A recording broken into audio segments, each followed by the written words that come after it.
ولهم عذاب عظیم. روح المانی نور ډېر ښه ملا تېر سوی، خو طالبانو په دې لفظي تحقیقاتو ډېر مین ده، په پاڼو پاڼو بحثونه په دې کوي او موږ غرق هم دې کړلو. موږ د افغانانو دا فکر ټول په دې لفظي تحقیقاتو کې ډېر تیر سي. طالب جانه چې تا سبق شروع کړی تر د وړې دورې پورې مو ټول تحقیقات په څه شي کې ول که نه؟ همدا لفظ مراخیص مرفوع یې کا، منصوب یې کا، اصل کې داسې و بیا داسې و، ټول دین مو دلته متمرکز کړی. دې ته هم لږ فکر وي طالبانو. ښه هدایت نحو راواخله، نحومیر راواخله، سرپیبایي راواخله، میزانی صرف راواخله. یو بل متبرک کتاب هم اوس خو لږ ورک سوی ده، جنوب کې به ډېر یادوه نه سرپیمیر.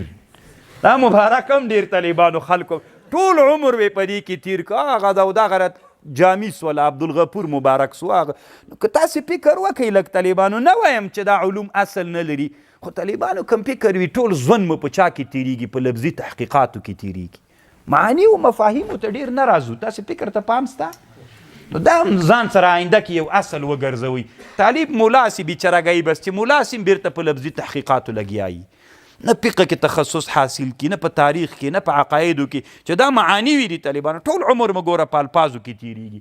او تاسې دې ته فکر ده چې طالبانو دا د نن ژوند دپاره خو صحیح د نحو زده که خو زده یې که نو، خو تا خو هلته دې کاپیه مبارکه وویلې، کاپیه مبارکه پسې جامي 2 کاله کې تېره سوه، کاپیه باندې بیا عبدالغفور لالا سو، بیا عبدالغفور نه عصام را شروع سو، نور به هم زویم ډېري که نشته ده چې دي نور. او دومره ډېر سوالې باسولی مبارک خو مو بیخي له یاده وتلی، کابلی و باسولی و. دا طالبانو نو خو نه وایم چې دا مه وایي طالبانو، وایي خو دومره ډېر وخت پې تېرول. تاسو څه فکر کوئ؟ تاسې یعنې الله به دې تاسې نه پوښتنه نه کوي چې دا د موږ د انسانانو ژوندونه ولې په دومره لفظي تحقیقاتو کې تېرېږي؟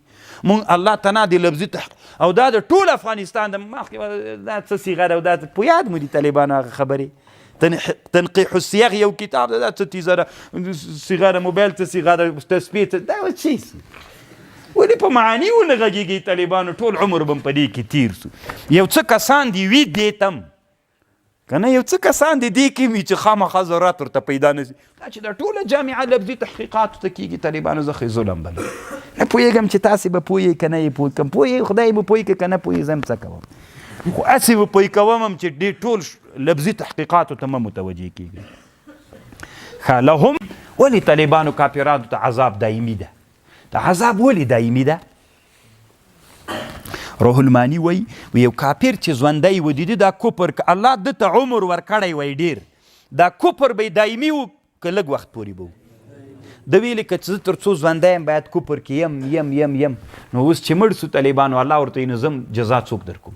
کنې دلته اعتراض واردېږي چې د ده کفر خو یو محدوده زمانه وه، باید عذاب هم څوک وي. نو خو موږ جواب کوو چې او چې عذاب ورته دایمي سي او د ده کفر محدوده زمانه وه، نو دا نه ظلم نه ده.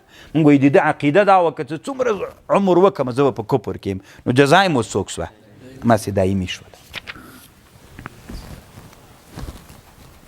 یوه خبر دلته دا ده، روح المانی په دې باندې بحث کوي. اول به ادله نقلیه استعمالوي که اول ادله عقلیه؟ نقلي دلایل به اول استعمالوي، بیا به عقلی دلایل استعمالی. یو او بل دا د طالبانو امام رازی رحمه الله دلته یو خبره نقل کوي، دی وایي چې د امام شافعي نه دا عقل څه د طالبانو دا تر انتها نه رسي. انتها چې اخواته نور سترګې دي، تاسې چې دلته ناست خلک د ټولو سترګو یو اندازه پورې دید کوي که فرق لري سترګې هم داسې عقلونه هم فرق لري. د چا عقلونه تر یو جې پورې تک کولی سي بیا نور نه ځي، خو دلته چې ناست دي دا ټول سترګو بیا انتها سته که نه؟ داسې حد ته رسېږي چې خواته نور دید نسي کولی سترګو کې مو عقلونه هم طالبانو داسې دي، خواته بیا نور ادراک نسي کولی، هلته به تسلیمېږي بیا. خبر پوی دا اوس د الحاد فکر دا ټول تمرکز په عقل کیدای شي کوي چې دا ټول شیان څوک عقل. طالبانو د نن نه 200 کاله مخکې د که چاته ویلي وای چې داسې یو شی را روان ده 200 کوټې پسې دي او 100 ټنه مواد پکې بار دي او خپله را روان ده داسې داسې کېده ومیلیده نه بهلې لیونیه کافر شولې منې د سره ریل ګاډۍ منه د سره د 200-300 کاله مخکې. نو طالبانو عقل نه منه، خو عقل اوس چې وجود ته راغی اوس عقل مني، اوس عقل نور مترقي کېږي، نو عقل ته به هغه نه کوئ. یوه خبر دلته بل هم د سره واورئ. روح الماني یو بل بحث کې، روح الماني طالبانو ابن عربي ته ډېره لوی عقیده لري. په ابن عربي به یو ورځ بحث درته کوم.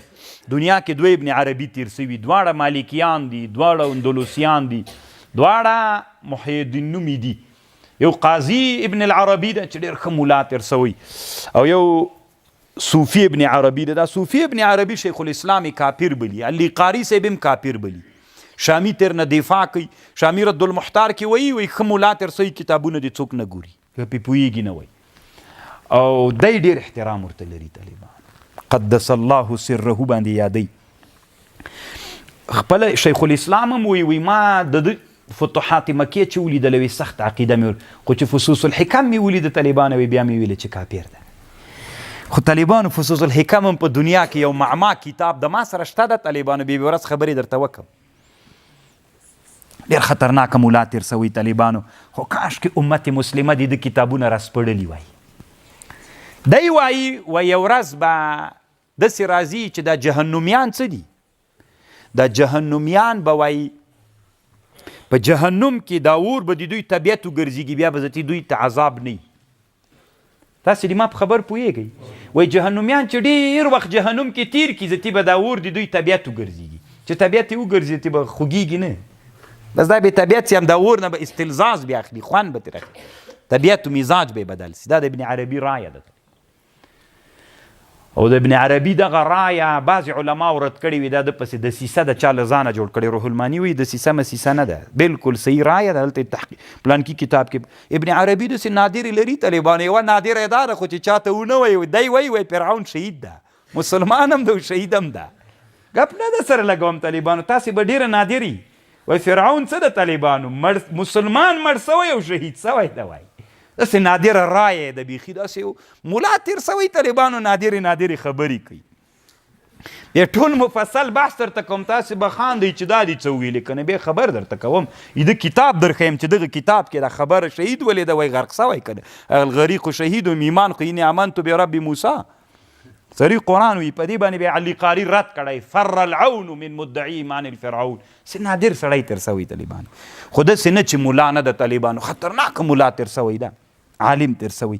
نو یوه خبر دا ده، بعضې علما وی دا د پسې څوک ده، دسیسه د فتاوای کاملیې کې رد کړې ده. عبدالوهاب شعراني هم رد کړي. روح الماني وی نه ردول مدول نسته ده، بلکل دی مني. دی یو وخت کې به داسې راځي چې دا حتی پناه باندې خبره کوي، جهنم به یو وخت کې پناه کېږي.